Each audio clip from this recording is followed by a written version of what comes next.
Los gritos desgarradores resonaban por todo el restaurante más lujoso de Austin. Una mujer elegante intentaba desesperadamente convencer a su hija de 6 meses, que no había probado ni una cucharada de papilla en todo el día. Cariño, mami ya no sabe qué hacer. De repente, un cocinero salió de la cocina con una cuchara de madera desgastada. Llevaba algo en un tazón pequeño, y con cuidado, comenzó a alimentar a la bebé. Tras las primeras cucharadas, la bebé dejó de llorar y empezó a comer con hambre. La madre multimillonaria lo miró atónita, incapaz de creer que este chef hubiera logrado lo que 5 niñeras en casa no habían podido. ¿Esta receta? ¿Dónde la aprendiste?, susurró. Él la miró y vio la respuesta que estaba a punto de darle. ¿De verdad estaría lista para escucharla? El áspero zumbido del despertador atravesaba la oscuridad del amanecer de las 4:30 de la mañana, pero Diego Morales ya estaba despierto, mirando la mancha de agua en el techo de su apartamento, que había crecido tras la tormenta de la semana pasada. Dormir se había convertido en un lujo que no podía permitirse desde que la madre de Luna desapareció hacía 3 años, dejando solo una nota sobre la necesidad de reencontrarse con una niña que preguntaba todas las noches cuando volvía mamá a casa. Las matemáticas de la monoparentalidad eran implacables. El alquiler, la comida, los útiles escolares de Luna, menos el sueldo de un cocinero, siempre sumaban más ingresos mensuales que dinero. Por mucho que reordenara los números, su apartamento contaba la historia de una pobreza esmerada en cada detalle. Los dibujos de Luna cubrían el refrigerador como brillantes promesas de días mejores. Sus obras maestras dibujadas con crayones transformaban su estrecha cocina en una galería de arte que el dinero no podía mejorar. Los muebles eran de segunda mano, pero impecables, cada pieza elegida más por su función que por su forma. Sobre la encimera, envuelta en un paño de cocina que Carmen había bordado 40 años antes, reposaba la cuchara de madera que conectaba a Diego con el recuerdo de su abuela y el restaurante que una vez fue el corazón de su familia. Luna se removió al ver cómo la cafetera cobraba vida, abriendo sus ojos oscuros con la alerta de una niña que había aprendido demasiado joven que la seguridad era frágil y que los padres podían desaparecer en jornadas laborales de 12 horas sin previo aviso. «Buenos días, papá», susurró, bajando la voz automáticamente para los vecinos que trabajaban en turnos de noche y merecían dormir. Se dirigió a la cocina con calcetines desparejados, el pelo enredado, tan enredado que requeriría un cepillado cuidadoso con un cepillo que había visto años mejores. «Estabas despierta otra vez, ¿verdad? Te oí caminar». Diego se arrodilló a su altura y abrazó a Luna con un aroma a grasa de cocina de ayer y a jabón industrial que nunca acababa de eliminar el olor de los sueños ajenos. «Solo de pensar en el menú de hoy, ma», dijo, mintiendo con facilidad porque protegerla de sus preocupaciones se había vuelto tan automático como respirar. «¿Qué tienes pensado para la escuela hoy? ¿Sigues trabajando en ese proyecto de ciencia sobre plantas?», preguntó, no porque lo hubiera olvidado. El horario de Luna se lo sabía de memoria, hasta la hora de recoger a los niños después de clase y las fechas de entrega de las tareas. Pero como su entusiasmo por aprender era el punto brillante que lo ayudaba a soportar turnos dobles y pies doloridos, Luna se lanzó a animadas descripciones de la fotosíntesis y el sistema radicular, gesticulando con las manos mientras explicaba cómo las plantas necesitaban las condiciones adecuadas para crecer fuertes y sanas. Diego escuchaba mientras untaba mantequilla de cacahuete en un pan que estaba a un día de ponerse duro, preparando un almuerzo que la llenaría, si no saciaría su alma. A su alrededor, la pequeña cocina se sentía cálida con la conversación y el amor, incluso si la factura de la calefacción seguía siendo una fuente constante de ansiedad. «La señora Rodríguez dice, tengo las mejores observaciones de la clase». Luna continuó, luego hizo una pausa con la cuidadosa reflexión que le rompió el corazón a Diego. «Papá, cuando vuelvas a tener tu restaurante, ¿puedo ayudarte con el huerto? Podría cultivar hierbas como agua Carmen». La pregunta golpeó a Diego como un puñetazo, no porque fuera doloroso, sino porque transmitía una fe tan férrea en un sueño que parecía imposiblemente lejano. Luna nunca había conocido la mesa de Carmen. Solo había oído historias de la bulliciosa cocina donde 3 generaciones de mujeres morales habían cocinado con amor en lugar de solo con técnica. Pero ella hablaba de su restaurante como si fuera inevitable, no imaginario. Su fe en sus sueños era más firme que la de él después de 3 años de supervivencia. Por supuesto, Mía, dijo con voz entrecortada. Serás mi jardinero jefe y mi catador principal. Cultivaré los tomates más grandes de Austin, declaró Luna con absoluta seguridad, y luego añadió en voz más baja. Y así no tendrás que trabajar tantas horas y podremos cenar juntos todas las noches como las familias de la tele. La inocencia de su deseo revelaba cuanto había observado e interiorizado sobre sus circunstancias, cómo había normalizado su ausencia, mientras aún esperaba algo. Todo mejoraba. Su silenciosa aceptación de la situación era a la vez desgarradora e inspiradora, un recordatorio de que la resiliencia podía coexistir con los sueños si se los cuidaba con suficiente cuidado. Estas conversaciones de duelo eran sagradas para ambos. Tiempo robado antes de que el mundo exigiera sus partes separadas de sus corazones. Diego había aprendido a valorar las observaciones soñolientas de Luna y sus ambiciosos planes, entendiendo que su infancia no se medía en juguetes y golosinas, sino en momentos en los que simplemente podían estar juntos sin la presión de responsabilidades que parecían multiplicarse más rápido que su capacidad para cumplirlas. Escúchame, Luna, dijo, tomando sus pequeñas manos entre las suyas callosas. Aunque nos lleve más tiempo del que queremos, aunque el camino sea más difícil de lo que esperábamos, lo lograremos. Tu papá puede que ahora mismo trabaje en la cocina de alguien, pero las recetas que hay aquí, él la conmovió, y el amor que compartimos ya es nuestro. Nadie puede arrebatárselas. El camino a la escuela de Luna los llevó por barrios que mostraban las marcadas divisiones económicas de Austin. Desde su complejo de apartamentos, con su pintura descascarada y sus juegos infantiles rotos, hasta los jardines impecables y los coches de lujo que marcaban los límites de la fortuna. Luna hablaba de sus amigos y tareas, ocultando inconscientemente a Diego de su conciencia de lo que no podían permitirse. Nunca preguntó por qué caminaban en lugar de conducir, porque su mochila era de una tienda de segunda mano, ni porque le preparaba el almuerzo en lugar de darle dinero para la cafetería como otros padres. Su aceptación práctica de sus circunstancias era a la vez un regalo y una responsabilidad que pesaba sobre los hombros de Diego a cada paso. A la entrada de la escuela, otros padres llegaban en camionetas que costaban más de lo que Diego había ganado en 2 años. Sus hijos llevaban mochilas de diseño y hablaban de planes de vacaciones que Luna absorbía sin quejarse ni envidia. Había heredado algo más valioso que la abundancia material.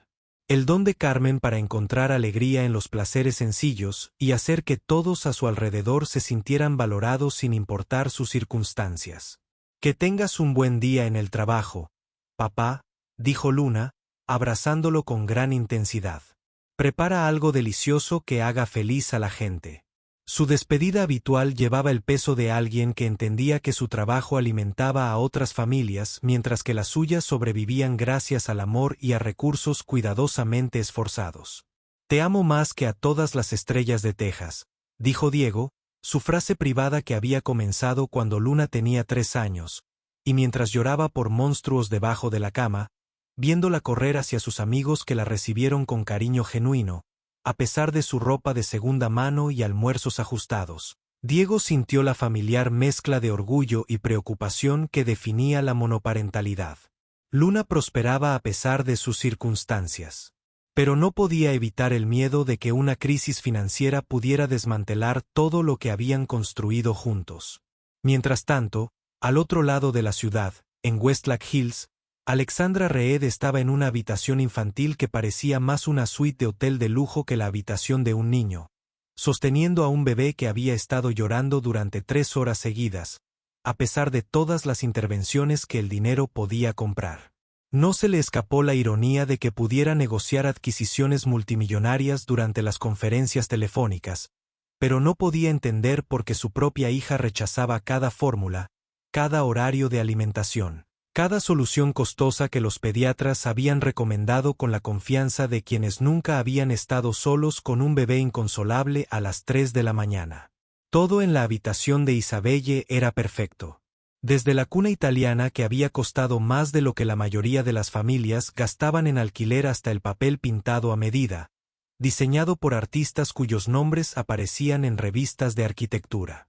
Pero la perfección, como Alexandra había aprendido tras 6 meses de noches sin dormir y fracasos profesionales, no era rival para una bebé que parecía no encontrar consuelo en unos brazos que habían construido un imperio, pero no podían brindar la paz sencilla que todo niño merecía.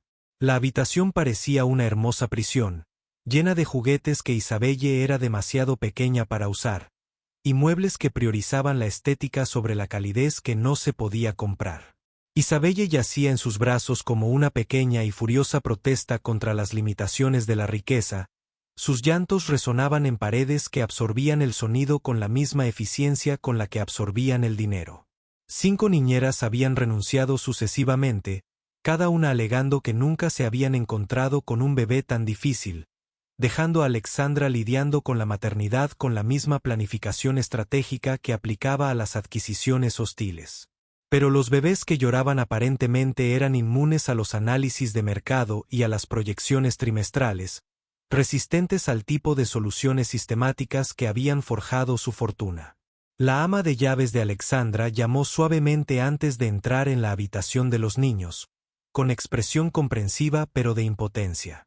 La señorita Reed, la niñera nocturna, le envió su renuncia esta mañana, dijo. La mujer dudó, claramente incómoda al darle más malas noticias a una empleadora que ya estaba agobiada. Excedió sus considerables límites.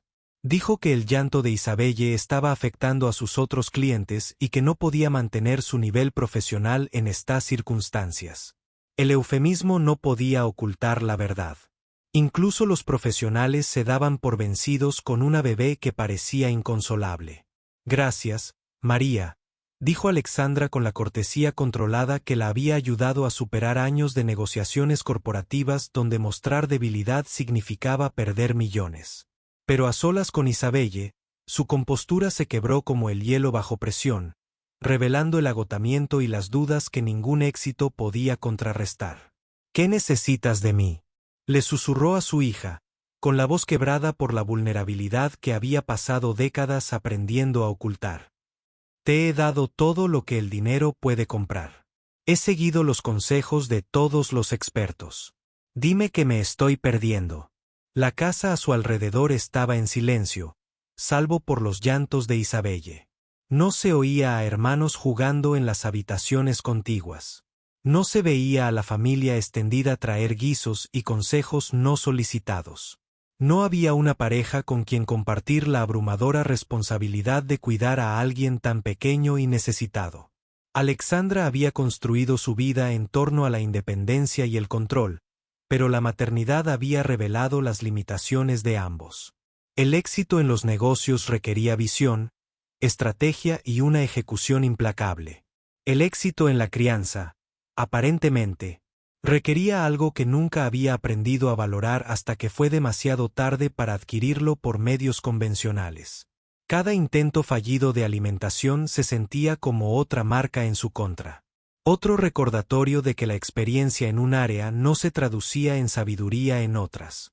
Alexandra había obtenido su MBA en Harvard, había convertido una empresa tecnológica desde su garaje en un imperio multimillonario, había aparecido en portadas de revistas como una de las mujeres más exitosas de Estados Unidos.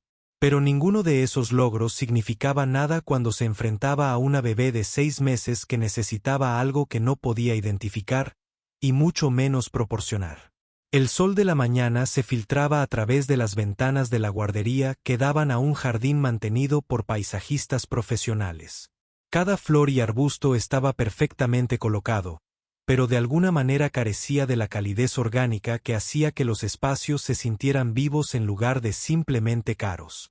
Alexandra había crecido en casas como esta, hermosas, perfectamente equipadas, pero de alguna manera vacías de maneras que el dinero no podía llenar. Había jurado que su propia hija conocería el amor y la calidez. Pero el llanto constante de Isabelle sugería que las buenas intenciones no eran suficientes para superar la brecha entre proveer y cuidar.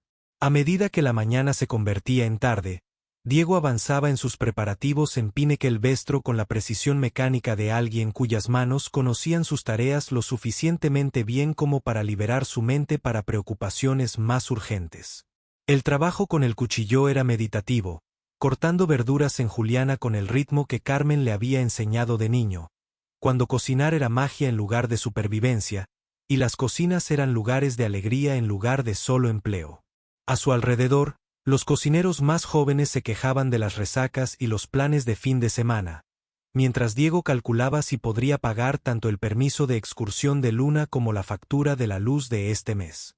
La jerarquía de la cocina estaba claramente establecida, con Diego ocupando el invisible punto medio entre los nuevos empleados que quemaban recursos y los cocineros veteranos que habían renunciado a soñar con algo mejor que su puesto actual.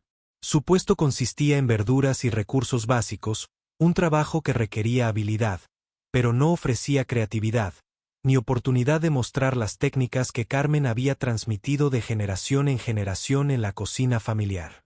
El jefe de cocina, Frederick Walsh, prefería a sus cocineros de línea eficientes y silenciosos, desinteresados en sus orígenes o aspiraciones más allá de su capacidad para ejecutar su menú sin variaciones ni interpretaciones personales.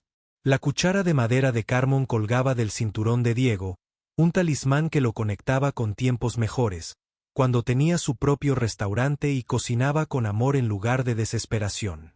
La cuchara estaba desgastada por décadas de uso, su superficie pulida por innumerables comidas que habían nutrido cuerpo y alma.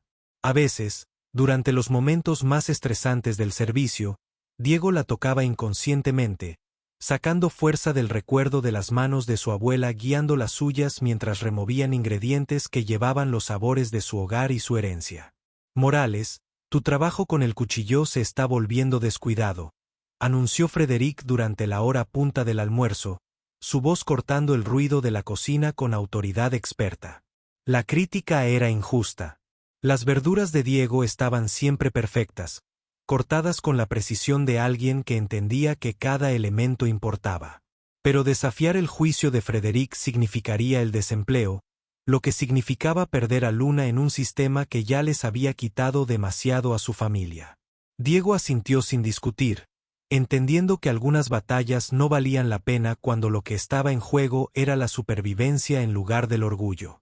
Durante su descanso, Diego entró al callejón detrás de Pinnekel-Vestro, donde el calor de Austin parecía honesto comparado al clima artificial del comedor, donde clientes adinerados consumían platos que poco se parecían a la comida que había moldeado su comprensión del verdadero propósito de la cocina.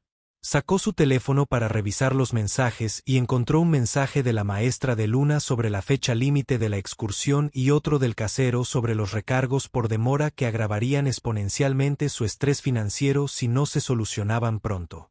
La cuchara de madera se sentía cálida contra su cadera, trayendo recuerdos que lo sostuvieron durante los turnos dobles y el agotamiento.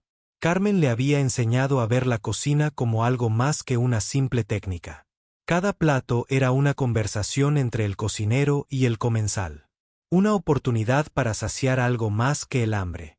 Mío, solía decir mientras trabajaban codo con codo en la cocina de Carmen, cocinar con amor lo cambia todo. Los mismos ingredientes, la misma técnica. Pero cuando cocinas con amor, la gente prueba algo que no puede nombrar, pero que siempre recuerda. Ese es el secreto que ninguna escuela culinaria puede enseñar.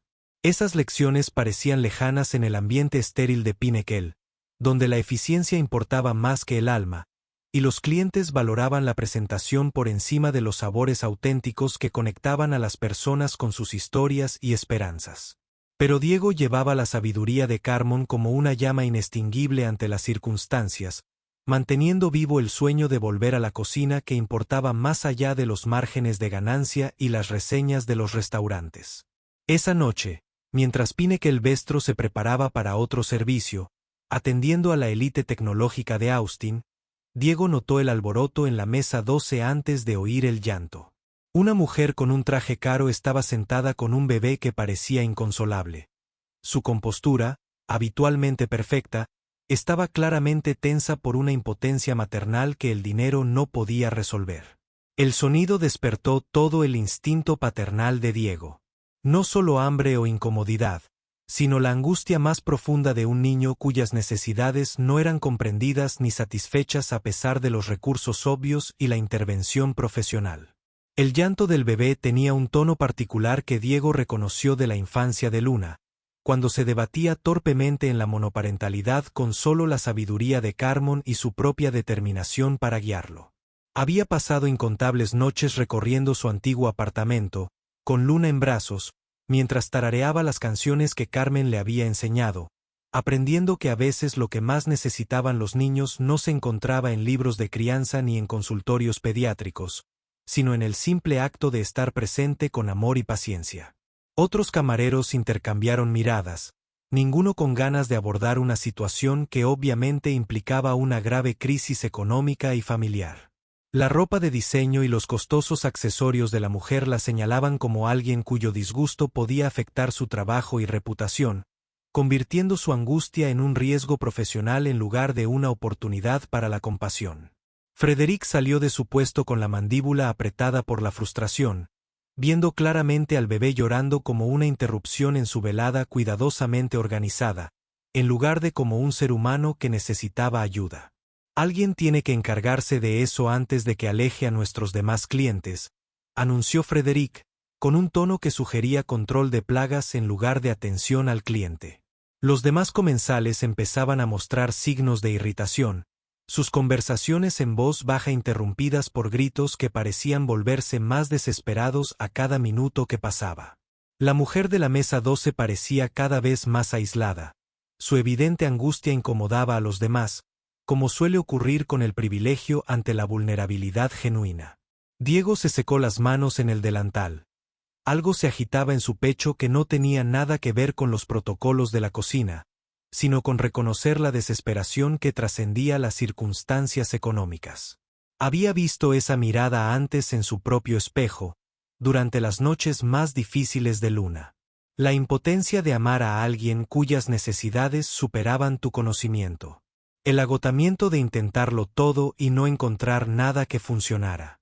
El miedo a que tus fracasos pudieran causar un daño duradero a alguien que dependía completamente de tus cuidados. Yo me encargo, dijo en voz baja, mientras se dirigía al comedor con la determinación que una vez construyó un restaurante solo con recetas y determinación. Frederick le lanzó una mirada de advertencia, claramente prefiriendo esa frase: los cocineros permanecen invisibles para los clientes que pagan mucho. Pero Diego ya se estaba desatando el delantal con manos que se movían con repentina urgencia. Se detuvo en su puesto para coger algo de la colección de Carmón, una receta tan sencilla que parecía imposible que pudiera resolver lo que los especialistas caros no podían abordar.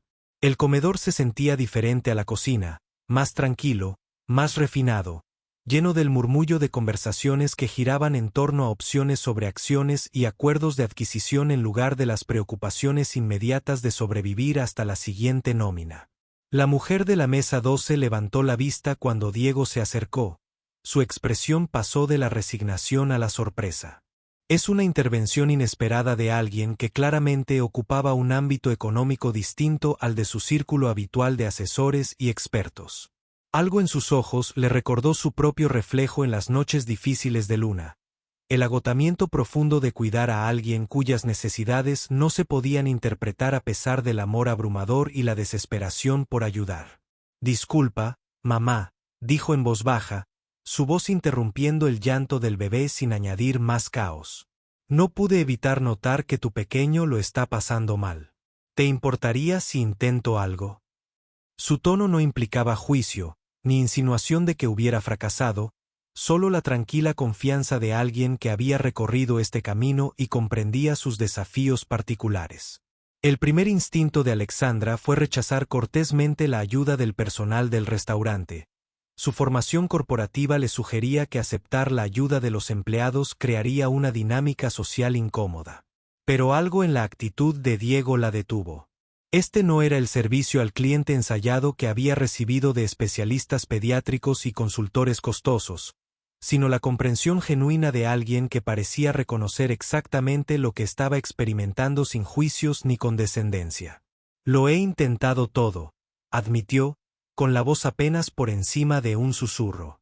La confesión cargaba con el peso de 6 meses de intentos fallidos y costosos fracasos, de especialistas que habían ofrecido teorías pero ninguna solución, de noches preguntándose si su incapacidad para consolar a su propio hijo la marcaba como fundamentalmente incapaz de ser madre. 5 fórmulas diferentes, 3 horarios de alimentación, especialistas de Suiza. Nada funciona. No come por nadie. Diego asintió con la comprensión de alguien que había recorrido este camino sin recursos ilimitados ni redes de apoyo profesional. A veces las viejas costumbres funcionan mejor que las nuevas, dijo con suavidad, mientras se dirigía a la cocina, donde las recetas de Carmen aguardaban en su memoria como herramientas perfectas para este momento. ¿Puedo probar algo que me enseñó mi abuela? Es sencillo, pero podría ayudar. En la cocina, Diego trabajaba con una intensidad concentrada que atraía miradas curiosas de sus compañeros, midiendo los ingredientes por instinto en lugar de por cálculo preciso. Agua de arroz, un toque de miel, hierbas que traían el recuerdo de incontables generaciones que habían calmado a bebés que lloraban sin pediatras ni urgencias. Sus manos se movían al ritmo de Carmen, su voz resonando en su memoria. Cuando un bebé llora así, mío, no solo tiene hambre de comida, tiene hambre de hogar, de sabores que hablan de algo más profundo que la nutrición, algo que los conecta con el amor que los creó. La cuchara de madera se sentía cálida en sus manos mientras removía la mezcla, su superficie lisa desgastada por décadas de momentos similares, cuando la simple sabiduría había demostrado ser más efectiva que las soluciones complejas. Carmen había usado esta misma receta para calmar a Diego durante su infancia, y más tarde, para ayudarlo a consolar a Luna durante esas primeras y aterradoras semanas, cuando aprendía a ser madre y padre de un niño que necesitaba más de lo que él sabía dar. Cuando regresó a la mesa de Alexandra, con un pequeño tazón y la cuchara de madera de Carmen, todo el comedor pareció contener la respiración. Otros clientes habían abandonado cualquier pretensión de no mirar, curiosos por ver si esta inusual intervención tendría éxito, donde las soluciones costosas habían fracasado. El contraste era marcado. Un cocinero con un traje blanco espolvoreado con flores, acercándose a la mesa de un multimillonario, solo con agua de arroz y sabiduría heredada, cargando con las esperanzas de alguien que se había quedado sin opciones. El llanto de Isabelle cesó en el momento en que Diego comenzó a hablarle en un español suave, con la misma autoridad gentil que usaba con Luna en los momentos difíciles.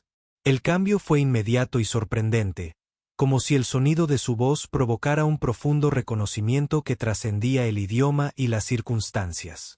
Sumergió la cuchara de madera en la mezcla de arroz, ofreciendo solo una pequeña muestra, mientras tarareaba una melodía que parecía provenir de generaciones de madres y abuelas que sabían exactamente lo que necesitaban los bebés que lloraban.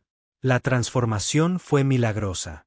Los ojos de Isabelle se fijaron en el rostro de Diego con repentino interés, abriendo su pequeña boca para aceptar la cuchara, sin la resistencia que había mostrado ante fórmulas costosas y recomendaciones especializadas. La mezcla de arroz desapareció cucharada a cucharada, mientras Isabelle emitía pequeños sonidos de satisfacción, propios de una niña que finalmente recibía lo que había estado pidiendo desde el principio. Todo su cuerpo se relajó en satisfacción. La rígida tensión del hambre y la frustración se desvanecía con cada suave ofrenda. Alexandra observaba en un silencio atónito, abrumada por una gratitud y una confusión que le impedían hablar con coherencia. A su alrededor, otros comensales abandonaron sus comidas para presenciar esta inesperada muestra de magia práctica que desafiaba todo lo que ella entendía sobre experiencia y credenciales. La simplicidad. La solución le pareció a la vez humilde y reverente. Tras meses de costosos fracasos, su hija se salvaba con agua de arroz y una cuchara de madera, administrada por alguien cuyo salario anual probablemente igualaba su presupuesto mensual para ropa.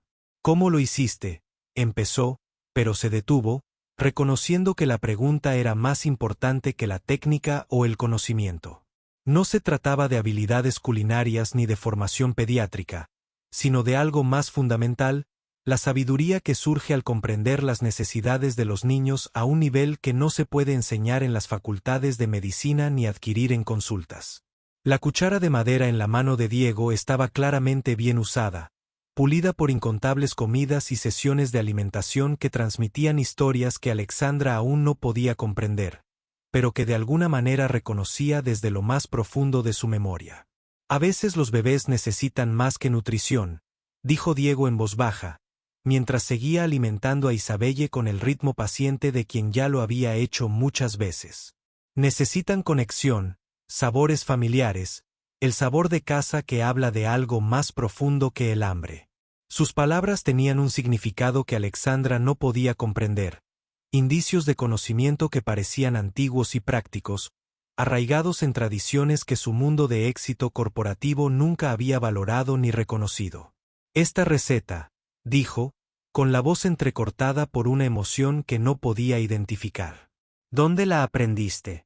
La pregunta parecía cargada de importancia más allá de sus simples palabras, como si la respuesta pudiera desvelar algo crucial que se había perdido durante tantos años. Había algo familiar en la ternura con la que alimentaba a su hija, algo que despertaba recuerdos a los que no podía acceder, pero que sentía en el pecho, como el eco de la seguridad y el amor. Diego estudió su rostro con atención, viendo algo que hizo que su expresión cambiara de la cortesía profesional a la de un reconocimiento sorprendido. La forma en que sostenía a su hija, la ropa cara que no podía ocultar su desesperación, incluso su voz transmitía indicios de algo que conectaba con recuerdos que había atesorado durante décadas. Mi abuela me enseñó, dijo lentamente, con la voz cada vez más segura a medida que las piezas encajaban. Carmen Morales. Solía trabajar para una familia en Westlack Drive, una niña a la que le encantaba cocinar y tenía el paladar más exquisito que Carmen jamás había conocido. Las palabras impactaron a Alexandra como un puñetazo, desatando un torrente de recuerdos que llevaba décadas intentando reprimir. De repente, volvía a tener 7 años, de pie en un taburete de la cocina mientras Carmen le enseñaba a remover arroz con leche, hablando en la mezcla de español e inglés que había sido la banda sonora de sus momentos más felices de infancia. Carmen, que había sido más madre que empleada, que había llenado su fría mansión de calor y olor a tortillas recién hechas, que había sido despedida sin contemplaciones cuando el padre de Alexandra decidió que su hija se estaba encariñando demasiado con la criada. Carmen, susurró Alexandra, un nombre que le sonaba extraño después de años de no pronunciarlo en voz alta. Preparaba arroz con leche todos los sábados por la mañana. Me enseñó que la canela era como un abrazo para la lengua. El recuerdo específico emergió con una claridad cristalina junto con el recuerdo devastador de aquella terrible mañana en que Carmen recogió sus pertenencias y se fue, dejando solo el persistente aroma a vainilla y el eco de nanas que nadie más sabía cantar. El reconocimiento en los ojos de Diego confirmó lo que su corazón ya sabía. Tu pequeña Alex, dijo, no una pregunta, sino una expresión de asombro. Mantuvo una foto tuya en la pared de su cocina hasta el día de su muerte, con 7 años y un vestido amarillo, ayudándola a hacer empanadas. Decía que eras la hija que nunca tuvo, que enseñarte a cocinar era como transmitir su alma a alguien que la atesoraría para siempre. La revelación destrozó algo en St. Alexandra que se había construido cuidadosamente durante décadas de distanciamiento emocional y éxito profesional. Carmen no solo había sido su ama de llaves. Había sido la fuente de cada recuerdo cálido de la infancia de Alexandra. La persona que le había enseñado que la comida podía ser consuelo, amor y conexión a la vez. Tras el despido de Carmen, las comidas se habían convertido en asuntos silenciosos de nutrición adecuada y modales perfectos en la mesa, pero nunca más las alegres celebraciones que habían hecho que su enorme casa se sintiera como un hogar. La busqué por todas partes, dijo Alexandra, con lágrimas fluyendo a pesar de sus intentos de controlarse. Después de que murió mi padre, contraté investigadores, busqué registros públicos, regresó a nuestro antiguo barrio. Quería disculparme y explicarle que nunca quise que se fuera, que perderla fue lo peor que me había pasado. La confesión salió a borbotones. Años de culpa y arrepentimiento finalmente encontraron voz. Habría dado cualquier cosa por decirle que ella era más una madre para mí que cualquier otra persona en mi vida. Diego se inclinó sobre la mesa. Su mano cubierta de flores cubrió la de ella con sorprendente delicadeza. Ella lo sabía, dijo en voz baja, con los ojos. Con lágrimas en los ojos. Nunca dejó de hablar de ti. Nunca dejó de desear que recordaras lo que te enseñó sobre cocinar con amor en lugar de solo seguir recetas. Dijo que lo más triste no fue perder su trabajo. Fue ver a una niña que entendía los sabores como la poesía convertirse en alguien que solo sabía de negocios. La conversación continuó hasta bien entrada la noche, conectando décadas de separación con historias que honraban la memoria de Carmen mientras sanaban heridas que nunca habían cerrado del todo. Diego habló de los últimos años de Carmen, de cómo había mantenido vivo el recuerdo de Alexandra a través de recetas y anécdotas, de cómo le había transmitido no solo técnicas de cocina, sino la filosofía de que cada comida era una oportunidad para demostrar amor. Alexandra compartió el vacío que había dejado tras la partida de Carmen. Como se había consagrado a los logros académicos, y posteriormente, al éxito empresarial para llenar el vacío dejado por la pérdida de la única persona que la había hecho sentir verdaderamente valorada por quien era, en lugar de por sus logros. 6 meses después, la mesa de Carmen reabrió en una casa victoriana restaurada en el este de Austin. La cocina, anclada por una vitrina de pared que contenía la cuchara de madera de Carmen junto a fotografías que contaban la historia de 3 generaciones unidas por el amor y separadas solo temporalmente por las circunstancias. Luna trabajaba las mañanas de los fines de semana. Su sonrisa radiante y su charla bilingüe hacían que los clientes se sintieran como en familia, mientras ella ahorraba dinero para la escuela culinaria a la que había decidido asistir. Después de ver a su padre transformar su dolor en propósito, Isabelle pasaba las tardes en una silla alta junto al pase de cocina, observando a Diego trabajar mientras comía variaciones de la mezcla de arroz que la había salvado esa noche en Pine Kelvestro. Estaba aprendiendo a decir Carmen mientras señalaba la fotografía, comprendiendo de alguna manera que la mujer a la que nunca había conocido era responsable del amor que la rodeaba a diario. Y a veces sudaba cuando la luz daba justo en la cocina y el olor a tortillas recién hechas llenaba el aire. Alexandra podía jurar que sentía la presencia de Carmen velando por todos ellos, satisfecha de que sus recetas finalmente hubieran encontrado su lugar.